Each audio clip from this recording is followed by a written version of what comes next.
25-летия Алексея Алексеевича Кулаковского вышел научно-популярный очерк Дмитрия Дмитриевича Савинова «Алексей Алексеевич Кулаковский и судьба северных этносов».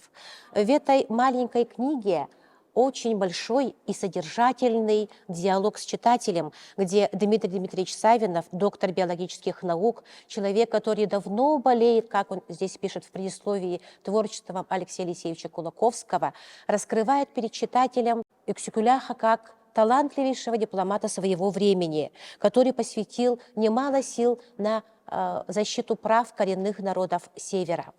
Алексей Алексеевич Кулаковский был свидетелем 3 революций, но он не был пассивным созерцателем вызванных ими катаклизмов, социальной аномии в материальной и духовной жизни своего родного народа. Северный период жизни Кулаковского являет нам пример человека-гражданина, который при любой власти, при любой политической погоде преследовал только одну единственную цель – быть полезным своему народу. Как пишет сам Кулаковский в своем отчете из северного периода своей жизни, он писал: «Я должен быть там, где тяготит более». Я хочу сегодня отметить 3 больших момента, об этом речь идет в этой книге. И первый момент – это знакомство, можно сказать, Алексея Алексеевича Кулаковского с Севером. Начиналось это знакомство с 1905 года, когда он приезжал в Якутск на инородческий съезд. Его друг познакомил с большим меценатом своего времени, купцом первой гильдии Николаем Осиповичем Кривошапкиным. Тогда Кулаковский заключил договор о том, что он будет работать у него письмоводителем. И вот с 1906 года начинается знакомство Кулаковского с Севером и северным народом. Второй большой этап в северной эпопее Кулаковского – это же, конечно, период работы его комиссаром Булунского КОП и уполномоченным земства. Если мы откроем хронологию жизни и деятельности Кулаковского, то за один только 18-й год мы можем найти здесь, что он провел сходы Жиганского, Устьянского улусов, собрание жителей села Булун, но он должен был отрегулировать работу Якутско-Колымского тракта. Были, конечно же, станции, но держателями станций были представители кочевых народов. Их надо было найти по тундре, заключить с ним договора и, обустроить работу этого тракта. Кулаковский проводил ревизию всех дел местных органов власти на предмет их соответствия законам Временного правительства.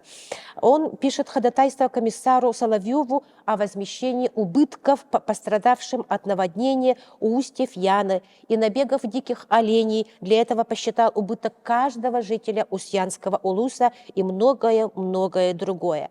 Мы знаем также то, что Алексей Алексеевич Кулаковский делал анализ цен на пушнину, на сбыт мамонтовой кости и так далее, и так далее. Что же двигало Алексеем Алексеевичем Кулаковским, когда он согласился на должность комиссара Верхоянского округа? Естественно, это было желание помочь своему народу в самые трудные моменты истории. Автор книги, когда еще он только задумал написать работу о самом сложном периоде жизни Кулаковского, он обратился с просьбой к Людмиле Рясовне Кулаковской, внучке поэта, первому директору Института Кулаковского СФУ.